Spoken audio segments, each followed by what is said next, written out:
નમસ્કાર વિદ્યાર્થી મિત્રો. આજે આપણે આલ્કોહોલ અને ફિનોલ સંયોજનોની રાસાયણિક પ્રક્રિયાઓ વિશે અભ્યાસ કરીશું. તો હવે આલ્કોહોલ સંયોજનો છે એ સર્વતોમુખી સંયોજનો છે. તો સર્વતોમુખી સંયોજન એટલે કે વર્સેટાઇલ સંયોજન. તો સર્વતોમુખીનો અર્થ શું થશે? તો આલ્કોહોલ સંયોજન છે કેન્દ્રાનુરાગી પ્રક્રિયક અને ઇલેક્ટ્રોન અનુરાગી પ્રક્રિયક એમ બંને તરીકે પ્રક્રિયા કરી શકે છે. એટલે કે સર્વતોમુખીનો અર્થ એવો થશે કે એક કરતાં વધુ પ્રકારની પ્રક્રિયા છે આપી શકે એવું સંયોજન છે. તો અહીંયા આપણે કેન્દ્રાનુરાગી પ્રક્રિયક તરીકે આલ્કોહોલ સંયોજન વર્તે ત્યારે કેવી પ્રક્રિયા કરે અને ઇલેક્ટ્રોન અનુરાગી પ્રક્રિયક તરીકે વર્તે ત્યારે કેવી પ્રક્રિયા કરે એના વિશે અભ્યાસ કરીએ. તો તમને સૌપ્રથમ ખ્યાલ હોવો જોઈએ કે કેન્દ્રાનુરાગી પ્રક્રિયક એટલે શું? તો એની પાસે ઇલેક્ટ્રોન હશે, એટલે કે કોઈ ઋણ વીજભારિત હશે અથવા તો અબંધકારક ઇલેક્ટ્રોન યુગ્મનું દાન કરી શકે એવો પ્રક્રિયક. તો અહીંયા જ્યારે આલ્કોહોલ છે કેન્દ્રાનુરાગી પ્રક્રિયક તરીકે પ્રક્રિયા કરશે ત્યારે આલ્કોહોલનો આપણે આમ લખીએ ROH છે એમાંનો આ OH બંધ છે એ તૂટે છે. O અને H વચ્ચેનો બંધ તૂટે. આ ખાસ યાદ રાખજો. તો અહીંયા આપણે કેન્દ્રાનુરાગી પ્રક્રિયક તરીકે આલ્કોહોલને લઈએ તો અહીંયા ROH એમાં ઓક્સિજન ઉપર અબંધકારક ઇલેક્ટ્રોન યુગ્મ હશે. તો અહીંયા આલ્કોહોલ છે અત્યારે કેન્દ્રાનુરાગી પ્રક્રિયક તરીકે વર્તે છે. અને સામે કોઈ પણ આપણે ઇલેક્ટ્રોનની જરૂર હોય એવો અત્યારે આપણે કોઈ કાર્બોકેટાયન દર્શાવી દઈએ કે એને ઇલેક્ટ્રોનની જરૂર છે. તો ઓક્સિજન છે એ શું કરે છે?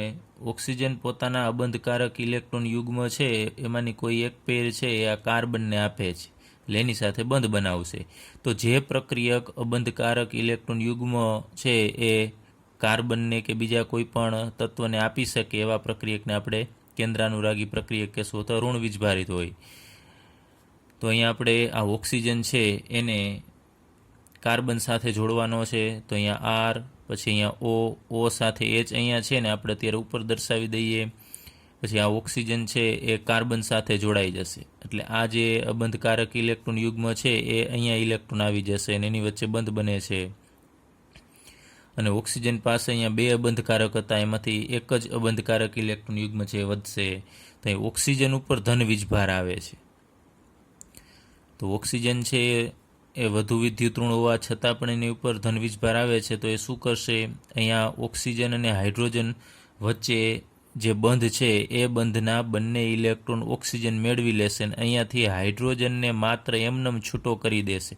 તો હાઇડ્રોજન ઇલેક્ટ્રોન લીધા વગર જશે એટલે H+ સ્વરૂપે મુક્ત થશે અને અહીંયા ઓક્સિજન R છે એની સાથે ઓક્સિજન અને અહીંયા કાર્બન એમનેમ રહેશે. અહીંયા અબંધકારક ઇલેક્ટ્રોન યુગ્મ હતા જ અને આ બંધના ફરીથી અબંધકારક ઇલેક્ટ્રોન યુગ્મ આપણે અહીંયા દર્શાવી દઈએ. તો શરૂઆતમાં અહીંયા ઓક્સિજન પાસે જે અબંધકારક ઇલેક્ટ્રોન યુગ્મ હતા એ ફરીથી એને પ્રાપ્ત કરી લીધા છે.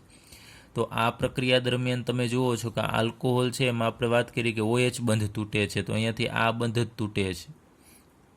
તમે જુઓ છો કે અહીંયા ઓક્સિજન અને હાઇડ્રોજન વચ્ચેનો આ બંધ તૂટ્યો કહેવાય. જ્યારે R અને O વચ્ચેનો, એટલે કે Rની જગ્યાએ C હશે તો C અને O વચ્ચેનો બંધ છે અહીંયા તૂટતો નથી. અહીંયા બંધ છે O અને H વચ્ચેનો. તો તમે યાદ રાખજો, પૂછી શકે કે આલ્કોહોલ જ્યારે કેન્દ્રાનુરાગી પ્રક્રિયક તરીકે વર્તે ત્યારે એનો કયો બંધ તૂટશે? તો OH બંધ છે તૂટે છે. હવે આલ્કોહોલ સંયોજન ઇલેક્ટ્રોન અનુરાગી પ્રક્રિયક તરીકે વર્તે, એટલે કે એવો પ્રક્રિયક કે જેના ઉપર સામાન્ય રીતે ધન વીજભાર હોય અથવા એને ઇલેક્ટ્રોનની જરૂર હોય એવા પ્રક્રિયકને આપણે ઇલેક્ટ્રોન અનુરાગી પ્રક્રિયક કહેશું. તો અહીંયા આપણે કોઈ પણ એક આલ્કોહોલ દર્શાવી દઈએ RCH2OH.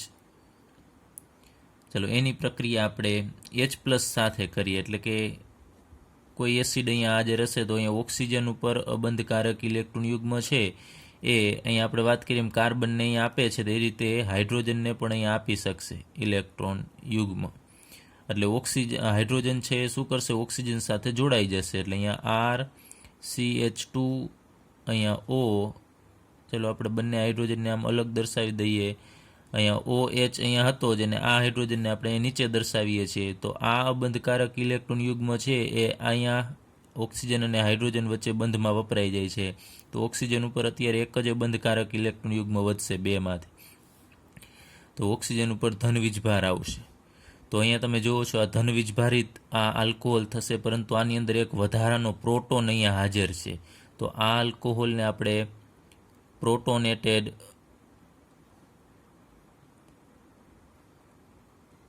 આલ્કોહોલ કહેશું,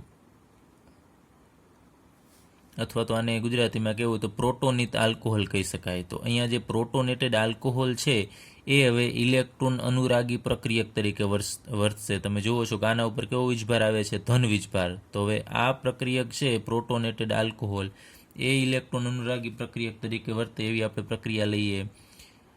તો અહીંયા કોઈ બ્રોમાઇડ આયન છે Br-, એની પ્રક્રિયા આપણે આની સાથે કરીએ.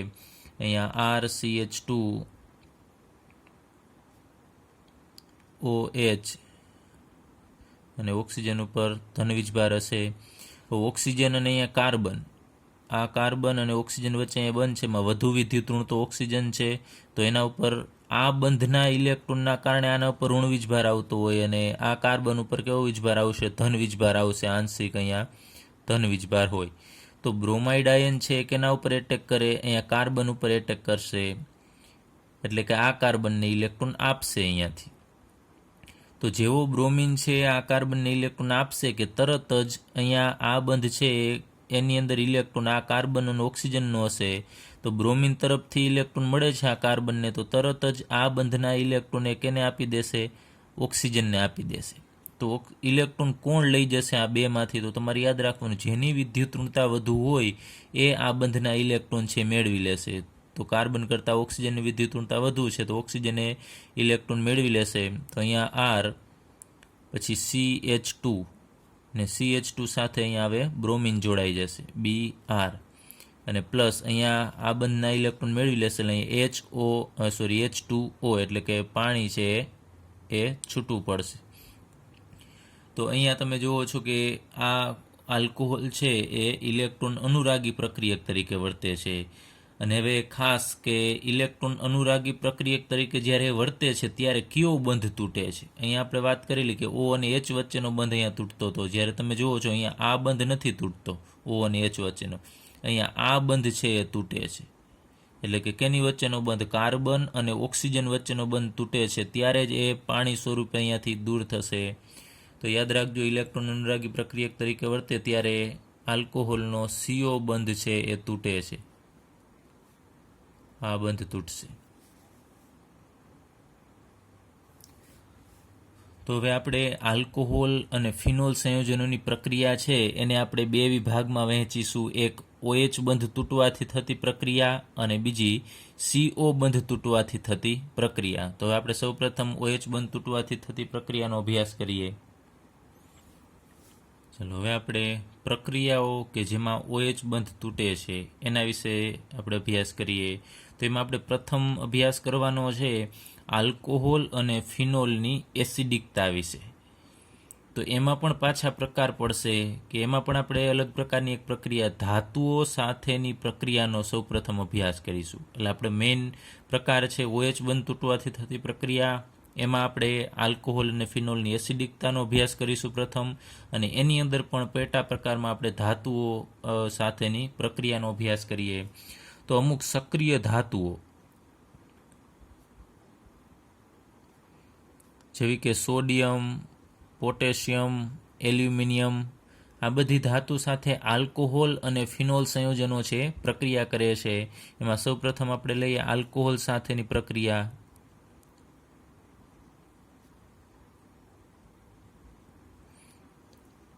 ચલો, તો અહીંયા આપણે જનરલ એક આલ્કોહોલ લઈ લઈએ ROH, અને એની આપણે પ્રક્રિયા કરવી છે. આમાંનો કોઈ પણ તમે ધાતુ લઈ શકો. એમાં અત્યારે આપણે ચાલો સોડિયમ લઈએ, તો અહીંયા Na. તો આલ્કોહોલ જ્યારે સોડિયમ સાથે પ્રક્રિયા કરશે ત્યારે અહીંયાથી એક તમને ખ્યાલ છે કે OH બંધ તૂટવાથી થતી પ્રક્રિયાનો અભ્યાસ કરીએ છીએ, એટલે અહીંયાથી આ બંધ છે તૂટવાનો છે.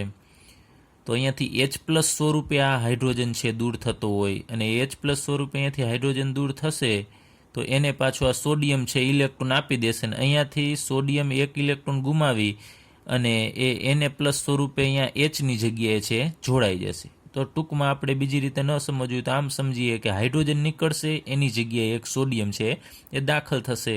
તો અહીં આપણે લખીએ RO અને એની સાથે ઓક્સિજન સાથે અહીંયા હાઇડ્રોજનની જગ્યાએ સોડિયમ છે એ જોડાઈ જશે, RONA. હવે અહીંયા હાઇડ્રોજન છે એ દૂર થશે, પરંતુ તમને ખ્યાલ છે કે એકલો હાઇડ્રોજન છે એ દૂર થઈ શકે નહીં. તો અહીંયા આપણે 1/2 H2 લખવું પડે, અથવા તો આપણે અહીંયા જો 2 મોલ લઈએ આલ્કોહોલ ROH, તો અહીંયા આપણે 2 મોલ સોડિયમ લેવા પડે. તો અહીંયા આપણને 2 મોલ RONA મળશે. તો અહીંયાથી 2 હાઇડ્રોજન છે દૂર થવાના છે, એટલે અહીંયા H2 વાયુ છે દૂર થશે. તો અહીંયા આપણને જે સંયોજન મળે છે એને આપણે અહીંયા સોડિયમ હોવાથી લખીશું સૌપ્રથમ સોડિયમ, અને અહીંયા આલ્કેન છે, આ ભાગ R વાળો ભાગ આલ્કાઇલ ભાગ છે, અને એની સાથે ઓક્સિજન હોય તો આ ભાગને આપણે આલ્કોક્સાઇડ કહેશું. અહીંયા RO ઉપર માઇનસ વીજભાર હોય અને એને ઉપર પ્લસ વીજભાર હશે, એટલે આનું નામ થશે સોડિયમ આલ્કોક્સાઇડ. તો અહીંયા તમે જુઓ છો કે આલ્કોહોલ તમને એમ પણ પૂછી શકે કે આલ્કોહોલની સોડિયમ સાથેની પ્રક્રિયા થવાથી કયો વાયુ ઉત્પન્ન થશે. તો યાદ રાખજો, અહીંયા હાઇડ્રોજન વાયુ છે એ ઉત્પન્ન થાય છે. જેમ પાણી સાથેની સોડિયમની પ્રક્રિયા થશે તો પાણીની અંદર તમે સોડિયમ નાખો તો ધડાકા સાથે સળગે છે અને હાઇડ્રોજન વાયુ ઉત્પન્ન કરે છે. એ જ રીતે અહીંયા આલ્કોહોલ પણ હાઇડ્રોજન વાયુ છે એ ઉત્પન્ન કરે છે. હવે આ સોડિયમ આલ્કોક્સાઇડ જે અહીંયા આપણને મળે છે એ પ્રબળ બેઝ છે. સોડિયમ હાઇડ્રોક્સાઇડ NaOH કરતાં પણ આ પ્રબળ બેઝ છે, યાદ રાખજો. ચલો ત્યારબાદ આપણે એક બીજો કોઈ પણ આલ્કોહોલ લઈએ, અહીંયા CH3OH, અને એની સાથે બીજી ધાતુ લઈએ, અહીંયા એલ્યુમિનિયમ લઈએ Al. તો આનું નામ થશે, અહીંયા તમે જુઓ છો કે આ તૃતીયક બ્યુટાઇલ છે. તો તૃતીયક બ્યુટાઇલ અને OH હોવાથી પાછળ આપણે આલ્કોહોલ લખીશું, તૃતીયક બ્યુટાઇલ આલ્કોહોલ. તો અહીંયા જેમ સોડિયમ છે અહીંયા હાઇડ્રોજનની જગ્યાએ જોડાઈ જાય છે, એવી જ રીતે અહીંયા આ બંધ અહીંયાથી તૂટવાનો છે અને હાઇડ્રોજન છે અહીંયાથી નીકળી જશે અને એની જગ્યાએ છે એલ્યુમિનિયમ છે જોડાઈ જશે. પરંતુ અહીંયા હાઇડ્રોજન છે એની સંયોજકતા 1 છે અને સોડિયમની સંયોજકતા 1 છે, એટલે એક હાઇડ્રોજન દૂર થતો હોય તો એની જગ્યાએ એક સોડિયમ છે જોડાશે. પરંતુ અહીંયા હાઇડ્રોજન છે એની સંયોજકતા 1 છે, જ્યારે એલ્યુમિનિયમની સંયોજકતા 3 છે. તો એકલો એલ્યુમિનિયમ છે 3 બંધ બનાવતો હોય છે. તો અહીંયા એકલા એલ્યુમિનિયમને જોડવું હોય તો 3 હાઇડ્રોજનને દૂર કરવા પડે. તો અહીંયા આપણે લઈએ 3 લેવા પડે, તમારે 3 મોલ તૃતીયક બ્યુટાઇલ આલ્કોહોલ છે તમારે લેવા પડે. અને જો આપણે પ્રક્રિયા છે ફાઇનલી હાઇડ્રોજન પણ એ રીતે, તો 3 હાઇડ્રોજન દૂર થાય તો 3 હાઇડ્રોજનને તમે અહીંયા અપૂર્ણાંકમાં દર્શાવવું પડે. તો એના માટે આપણે પ્રક્રિયા છે બેલેન્સ કરવા માટે ચાલો પહેલાં તમને સમજાવી દઉં કે શું થાય છે. અહીંયાથી હાઇડ્રોજન છે દૂર થશે અને એલ્યુમિનિયમ છે અહીંયા જોડાઈ જશે. તો અહીંયા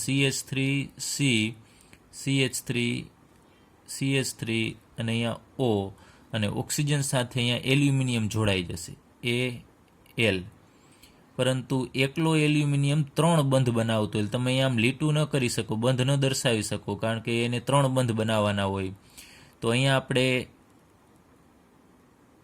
આ તૃતીયક જે બ્યુટોક્સાઇડ છે એ આપણે અહીંયા 3 લેવા પડે, અહીંયા 3 મોલ, એટલે કે 3 ઓક્સિજન છે એકલા એલ્યુમિનિયમ સાથે જોડાશે અને અહીંયાથી હાઇડ્રોજન છે એ ઉત્પન્ન થવાનો છે, પરંતુ એ હાઇડ્રોજન છે H2 સ્વરૂપે ઉત્પન્ન થશે. હવે આને આપણે મોલ પ્રમાણ છે બેલેન્સ કરીએ તો અહીંયા આપણે 6 મોલ લઈએ અને આ જગ્યાએ આપણે 2 મોલ એલ્યુમિનિયમ લઈએ.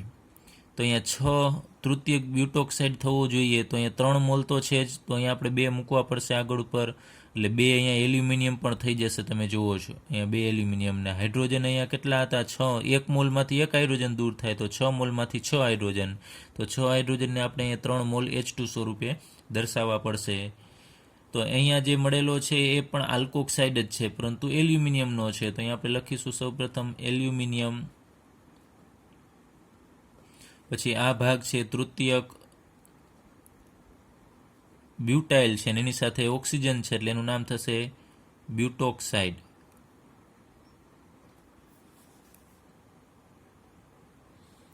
તો યાદ રાખજો કે આલ્કોહોલની ધાતુ સાથેની પ્રક્રિયાથી હાઇડ્રોજન વાયુ ઉત્પન્ન થાય છે. ચલો હવે આપણે ફિનોલ સાથેની ધાતુની પ્રક્રિયાનો અભ્યાસ કરીએ. તો સૌપ્રથમ અહીંયા લઈએ બેન્ઝીન ઉપર OH ફિનોલ લઈએ. એની પ્રક્રિયા સોડિયમ ધાતુ સાથે કરવાની છે. તો અહીંયા બંધ આ તૂટવાનો છે, OH બંધ તૂટવાથી થતી પ્રક્રિયા છે. એટલે તો અહીંયાથી હાઇડ્રોજન છે દૂર થશે અને એની જગ્યાએ સોડિયમ છે જોડાઈ જશે. તો અહીં એકલો હાઇડ્રોજન છે આપણે દર્શાવતા નથી, આપણે H2 દર્શાવીએ છીએ મુક્ત થશે એટલે. તો અહીંયા આપણે 2 મોલ ફિનોલ લેવો પડે અને સામે 2 મોલ સોડિયમ લેવા પડશે. તો અહીંયા ઓક્સિજન સાથે હાઇડ્રોજનની જગ્યાએ હવે સોડિયમ જોડાઈ જશે. તો અહીંયા ONA અને અહીંયા આપણને 2 મોલ મળશે અને અહીંયા 2 હાઇડ્રોજન છે છૂટા પડશે, આપણને 1 મોલ H2 સ્વરૂપે મુક્ત થશે. હવે અહીંયા જે સંયોજન મળે છે એનું નામ સૌપ્રથમ તમારે સોડિયમનું નામ લખવાનું, એટલે સોડિયમ, અને ફિનોલ ઉપર ઓક્સિજન હોય એનું નામ થશે ફિનોક્સાઇડ, એટલે સંપૂર્ણ નામ થશે એનું સોડિયમ ફિનોક્સાઇડ. અહીંયા ઓક્સિજન ઉપર ઋણ વીજભાર હોય છે અને સોડિયમ ઉપર પ્લસ વીજભાર હશે. ચલો ત્યારબાદ આપણે ફિનોલની પ્રક્રિયા જલીય સોડિયમ હાઇડ્રોક્સાઇડ સાથે કરાવીએ, એટલે NaOH. હવે NaOH એટલે સોડિયમ હાઇડ્રોક્સાઇડ એ પ્રબળ બેઝ છે.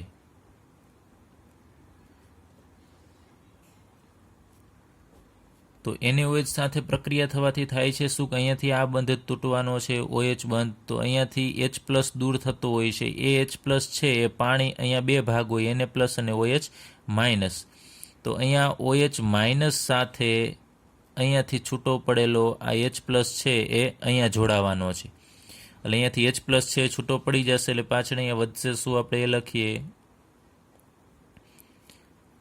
અહીંયાથી O- વધતું હોય છે, H+ નીકળે એટલે, અને એ H+ છૂટો પડ્યો એ અહીંયા OH- સાથે જોડાશે એટલે H+ અને OH- જોડાય અને H2O એટલે કે પાણી આપશે, પાણી છે છૂટું પડશે. તો H+ જશે તો એની જગ્યાએ કોઈ પ્લસવાળો જશે, એટલે કે અહીંયા Na+ છે H+ની જગ્યાએ જોડાઈ જશે એટલે Na+. તો આનું નામ પણ એ જ થશે ઉપર મુજબ જ, સોડિયમ ફિનોક્સાઇડ. તો અહીંયા પાણી દૂર થાય છે. હવે ખાસ અહીંયા સમજો કે ફિનોલ છે એ પ્રબળ બેઝ સાથે પ્રક્રિયા આપે છે, પરંતુ જો ફિનોલની પ્રક્રિયા આપણે નિર્બળ બેઝ જેવા કે Na2CO3 સાથે પ્રક્રિયા કરાવીએ, ચાલો અહીંયા આપણે લખીએ ફિનોલની પ્રક્રિયા Na2CO3 સોડિયમ કાર્બોનેટનું દ્રાવણ લઈએ તો એ નિર્બળ બેઝ થશે. તો એની સાથે પ્રક્રિયા કરાવીએ તો પ્રક્રિયા આપતો નથી, એટલે કે આ બંધ તૂટતો નથી. તો એક વસ્તુ ખાસ સમજો, જો નિર્બળ બેઝ લેવામાં આવે તો આ બંધ તૂટતો નથી. તો અહીંયાથી તમે જુઓ છો કે ફિનોલ છે H+ મુક્ત કરે છે. H+ મુક્ત કરે છે એટલે કે એસિડ કહેવાય. ફિનોલ છે એસિડ થશે, પરંતુ નિર્બળ બેઝ સાથે પ્રક્રિયા નથી કરતો, માત્ર પ્રબળ બેઝ સાથે જ પ્રક્રિયા કરે છે.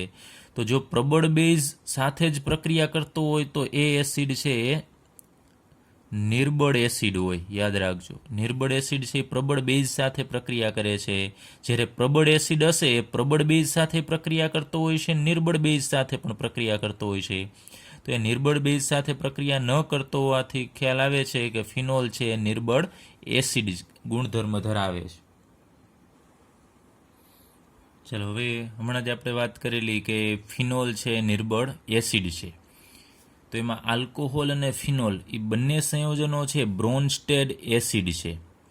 એટલે કે બ્રોન્સ્ટેડ એસિડ એટલે શું એ તમને ખ્યાલ હોવો જોઈએ કે જે H+નું દાન કરી શકે, હાઇડ્રોજન બીજાને H+નું દાન કરે એને બ્રોન્સ્ટેડ એસિડ કહેવામાં આવે છે, અને જે H+ છે એ સ્વીકારે એને બ્રોન્સ્ટેડ બેઝ કહેવામાં આવે છે. તો અહીંયા આપણે લઈએ H+નું દાન કેને કરે, તો બેઝને H+નું દાન કરશે. તો અહીંયા આપણે કોઈ પણ બેઝ લઈએ, અહીંયા B- વડે દર્શાવીએ અત્યારે. ચલો આ B- એટલે કે આ કોઈ પણ બેઝ છે, આ જગ્યાએ કોઈ પણ બેઝ હશે ને અહીંયા આપણે લેવાનો છે અત્યારે, માનો કે આલ્કોહોલ લઈએ તો અહીંયા ROH, ચલો આ આલ્કોહોલ છે અને એનો ગુણધર્મ શું છે તો બ્રોન્સ્ટેડ એસિડનો ગુણધર્મ છે. તો ઓક્સિજન ઉપર અહીંયા બંધકારક ઇલેક્ટ્રોન યુગ્મ હશે.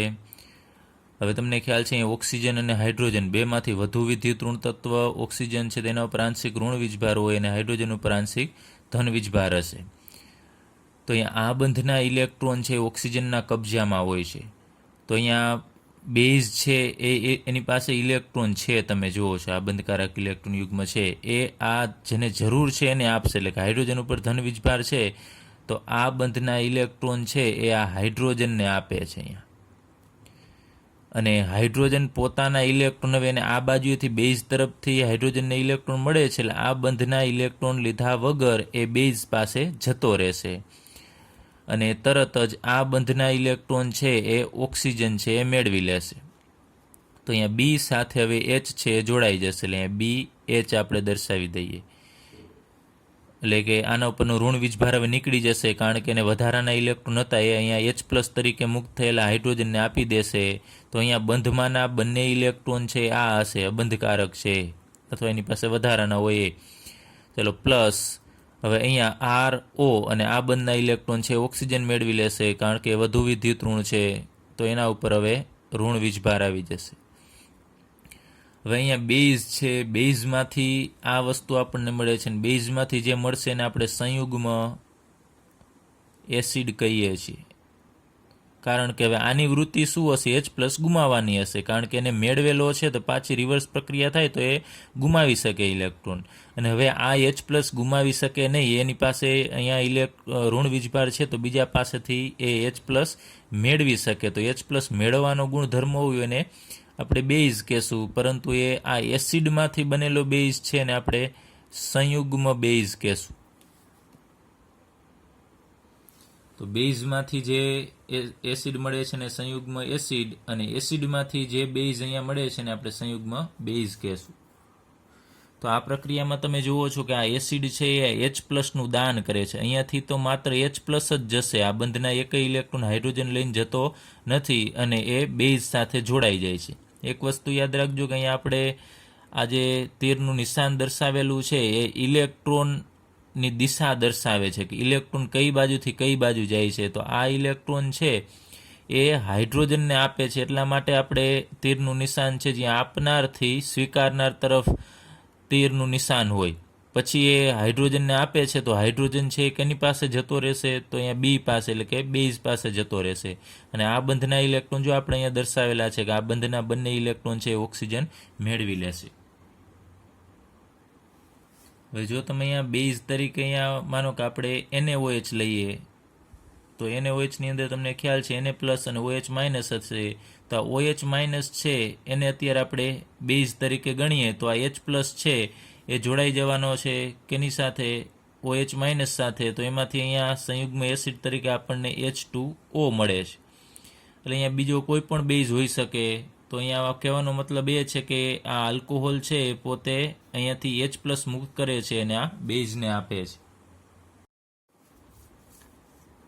હવે આપણે ધાતુઓ સાથેની પ્રક્રિયા પછી આલ્કોહોલ સંયોજનોની એસિડિકતા વિશે અભ્યાસ કરીએ. તો આલ્કોહોલ સંયોજન છે એસિડિકતાનો ગુણધર્મ ધરાવે છે. શાના કારણે હોય છે, તો એનો એસિડિક સ્વભાવ OH બંધની ધ્રુવીયતાના કારણે હોય છે. તમને ખ્યાલ છે આપણે એક જનરલ આલ્કોહોલ દર્શાવીએ ROH. હવે આ બંધ છે એમાં હાઇડ્રોક્સિલ સમૂહ છે એમાં ઓક્સિજન અને હાઇડ્રોજન બેમાંથી વધુ વિદ્યુત ઋણ તત્વ છે ઓક્સિજન થશે. તો આ બંધના ઇલેક્ટ્રોન છે ઓક્સિજન પોતાની તરફ ખેંચેલો રાખશે તો ઓક્સિજન ઉપર આંશિક ઋણ વીજભાર આવશે અને હાઇડ્રોજન ઉપર આંશિક ધન વીજભાર આવશે. તો આને આપણે પ્લસ માઇનસ ચાર્જ ઉદ્ભવે છે એટલે આપણે એને ધ્રુવીય બંધ કહીએ છીએ. તો એ ધ્રુવીયતાના કારણે એ એસિડિકતાનો સ્વભાવ ધરાવે છે. હવે એક બીજી વસ્તુ કે એસિડિક આપણે કેને સામાન્ય રીતે કહીએ છીએ કે જે H પ્લસ મુક્ત કરે એ હમણાં જ આપણે વાત કરેલી કે બ્રોન્સ્ટેડ એસિડ તરીકે વર્તે છે. તો અહીંયાથી H પ્લસ તરીકે જો પ્રોટોન છે મુક્ત થશે તો એ એસિડિક ગણાશે. હવે H પ્લસ તરીકે મુક્ત ક્યારે થાય, હાઇડ્રોજનનો પણ આ બંધની અંદર એક ઇલેક્ટ્રોન છે આ બંધની અંદર, પરંતુ હાઇડ્રોજન એનો ઇલેક્ટ્રોન લીધા વગર અહીંયાથી દૂર થશે તો એને આપણે એસિડિક સ્વભાવ એનો કહેશું. તો હવે કેના ઉપર આધાર રાખશે, તો જો ઓક્સિજન છે એ આ બંધના બંને ઇલેક્ટ્રોન ઝડપથી મેળવી લેશે તો આ પ્રોટોન છે એ ઝડપથી દૂર થશે. તો અહીંયા ઓક્સિજનની ઉપર ઇલેક્ટ્રોનની ઘનતા કેટલી છે ને એના ઉપર આધાર રાખશે. જો ઓક્સિજન ઉપર ઇલેક્ટ્રોનની ઘનતા વધુ હોય, ઇલેક્ટ્રોનની ઘનતા જો વધુ હશે તો ઓક્સિજનને વધારે ઇલેક્ટ્રોનની જરૂર નહીં પડે, તો એ હાઇડ્રોજનના ઇલેક્ટ્રોન છે એ મેળવશે નહીં. અને જો હાઇડ્રોજનના ઇલેક્ટ્રોન એ નહીં મેળવે તો H+ પણ દૂર થશે નહીં. તો ખાસ તમારે એની એસિડિકતામાં ફરીથી આપણે જોઈએ કે ઓક્સિજન ઉપર ઇલેક્ટ્રોનની ઘનતા, એટલે કે ઓક્સિજન પાસે જો વધારે પ્રમાણમાં ઇલેક્ટ્રોનનો જથ્થો હશે તો એને હાઇડ્રોજનના ઇલેક્ટ્રોન મેળવવાની કંઈ જરૂર રહેશે નહીં. જો આ હાઇડ્રોજનના ઇલેક્ટ્રોન નહીં મેળવે તો હાઇડ્રોજનને એ H+ સ્વરૂપે દૂર પણ કરશે નહીં, તો એની એસિડિકતા ઓછી ગણાય. તો આપણે એ જોવું છે કે જો ઝડપથી H+ દૂર થાય ને તો એની એસિડિકતા વધારે હોય. તો ઝડપથી H+ દૂર ક્યારે થાય કે ઓક્સિજનની ઇલેક્ટ્રોન ઘનતા જો ઓછી હોય, ઓક્સિજન પાસે જો ઓછા ઇલેક્ટ્રોન હોય તો એ ઝડપથી આ હાઇડ્રોજનને દૂર કરશે, કારણ કે ઝડપથી એની પાસે ઇલેક્ટ્રોન ઘનતા ઓછી હોવાના કારણે આ બંધના ઇલેક્ટ્રોન ઝડપથી લઈ લેશે અને હાઇડ્રોજનને H+ સ્વરૂપે ઝડપથી મુક્ત કરશે. તો એનો આધાર અહીંયા કેટલા આલ્કાઇલ સમૂહ છે જોડાયેલા છે એના ઉપર આધાર રાખશે. જો ઇલેક્ટ્રોન દાતા સમૂહ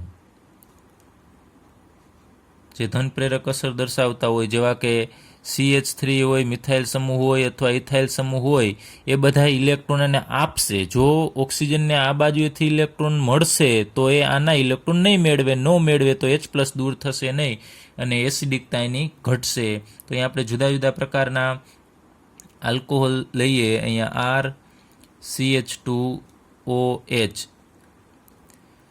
ચલો ત્યારબાદ બીજો આલ્કોહોલ અહીંયા OH જે કાર્બન સાથે જોડાયેલો છે બીજા એક જ R સમૂહ સાથે, એટલે કે અહીંયા મિથાઇલ ઇથાઇલ કોઈ પણ આલ્કાઇલ સમૂહ છે એની સાથે જોડાયેલો છે, તો આ પ્રાથમિક પ્રકારનો આલ્કોહોલ થશે. ત્યારબાદ આપણે દ્વિતીયક આલ્કોહોલ લઈએ.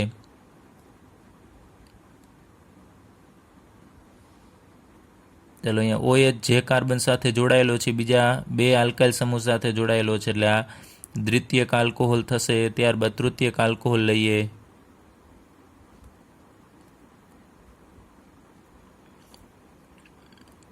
ચાલો તૃતીયક આલ્કોહોલ. તો આપણે એ જોવાનું છે કે અહીંયાથી H+ ઝડપથી મુક્ત થાય તો એની એસિડિકતા વધારે. તો આપણે એ જોવું છે કે આ ત્રણેયમાંથી શામાં ઝડપથી H+ છે મુક્ત થવાનો છે. તો જો ઓક્સિજન અહીંયા આપણે વાત કરીએ એમ ઝડપથી H+ આ બંધના ઇલેક્ટ્રોન મેળવી લેશે તો H+ ઝડપથી દૂર થશે. ને એ ઝડપથી ક્યારે મેળવશે કે ઇલેક્ટ્રોનની ઘનતા એની ઓછી હોય તો.